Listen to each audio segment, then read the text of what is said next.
existed forever instead of being created by God. So there was no glory to God in that way.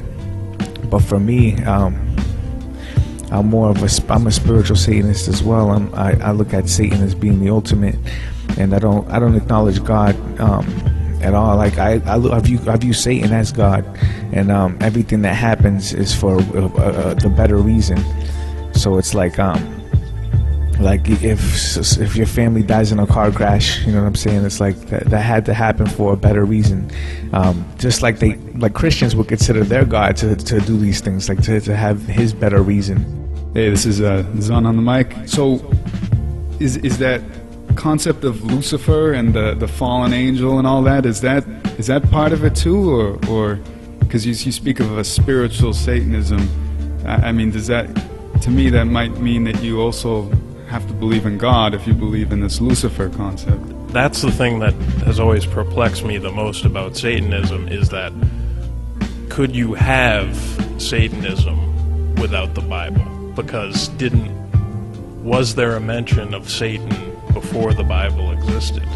And as far as I know, there wasn't. So all this stuff you had, from what I remember from my Christian upbringing, you have God created the angels, and the angels who thought they were better than God were cast into hell, and that they became demons, and their leader was Satan. So basically God created Satan. So in that respect, you can't have Satan without God. I hear what you're saying about Satan is the God, but at the same time, can you really have him without the Bible and God creating him? And how do you explain that? Well, there's always been ancient rituals. People have done ancient rituals that predate the Bible, predate even Christ being born. There have been rituals that have been done to gods like Moloch, and there's been different gods that have been worshipped. Like human beings have always had something that they put their mind towards, and something that they would worship. So I look at as all of those other gods as being a part of Satan, more like his children and other deities in that way, where like he utilizes them. Just like I myself, I consider myself a child of Satan. You know what I mean? And I consider myself Satan in many ways, where I look at myself as being the God that takes care of my body. I take care of myself. So I'll do all this by myself on my own. So I'm my own God as well. And I look at Satan as more like my father. And it's just pretty much like that. When it comes to the old deities, there have always been gods that have been worshipped, and even in the Bible it talks about how these different deities weren't of God, and they were considered an abomination, almost an abomination to a certain extent. About it was blasphemous to worship any other god, and God was a jealous God, and He didn't allow that. He wouldn't allow anybody to worship any other gods. Another thing I wanted to ask you about is Zun and we both read a lot and watch videos about certain conspiracy theories relating to the people who are called the elite of our society, such as the American government, the British royal family, Europe, Asia, the Mideast. You have these people who are at the top of all of these countries, who are called the leaders. And based on my years of research, these people are Satanists. What is the distinction, or if any, between what you practice and what they practice? Because it seems to me that they, from what you're just saying about the difference between spiritual and the atheist type of Satanism, it seems to me that their whole concept is a rejection of God and glorification of themselves.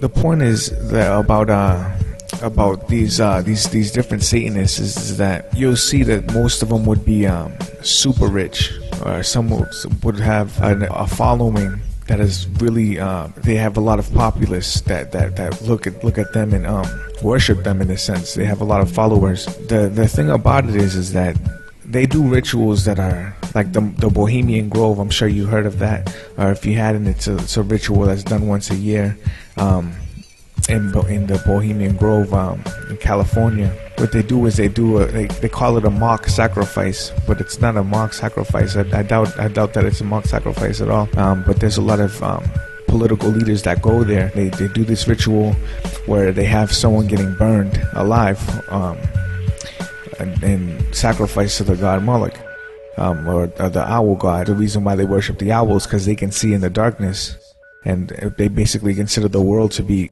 covered in darkness because they took a lot of the knowledge, the sacred knowledge, and they kept it for themselves, and everybody else is in darkness and they could see through the darkness. The difference between me and them is that I don't believe in having children to be sex slaves, and I don't think that that's right. This human sacrificing goes way back. People have done human sacrifices in earlier times, and the serpent worship goes way back too. These are things that go way back, reptilians and things like that they worship, cold-blooded creatures. But I hope I explained that a little bit to you. It's just pretty simple as far as them doing these deeds that are much more intense and a lot more dramatic. They'll do rituals that cross all barriers, and they don't turn back and have any feeling of guilt, because if you have guilt, we believe that you crumble yourself with your own guilt, so you basically become a part of a bad situation, because the demons don't want anything to do with people who have a change of heart for the rituals that they do. So when you do a ritual fully, and you don't look back. You don't have any feeling of regret when you do them. You do them fully, and that's that. Another important distinction that I would draw between you and them, these groups that we call the elite, who are another type of Satanists, as you just explained. You call yourself a Satanist, and they call themselves Christian. For example, the current president of our country is George Bush. He's going to be out of there in a few weeks, but if you look at what him and the behavior that him and his entire cabinet have engaged in, that it's satanic behavior in the sense that it's evil, it's anti everything that you might consider good or wholesome. So everything is a secret to these people. I think that I can see a large distinction, but just in the sense of you come out and say what you're about, and they pretend to be good. Well, they're about as evil as you can get. And this idea of blasphemous acts, that when you talk about Bohemian Grove, I've seen the movie that Alex Jones made where he snuck in there, and that's the only footage that's available aside from photographs. And if you look at the photographs from years ago, because it's a yearly meeting that's been going on for a long time, they have kids, real live kids, strapped down, and they killed them. These are the people that we, not me, but us as a society look to for leadership. It's frustrating for somebody like me to the realization that these people are not on my side. Basically what I'm asking is, are you with me in trying to raise awareness and knowledge of what these people are doing as an evil force?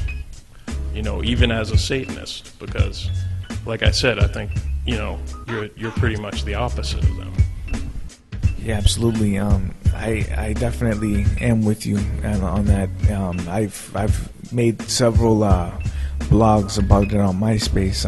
My page is myspace.com/deathfuture. I've made it my goal to express to the world what's going on underground, and I look at myself as kind of like Batman, where he's completely dark, and he's considered like an evil person to other people who don't even know him, because they just assume that this guy's crazy. The way he deals with his enemies and the people who break the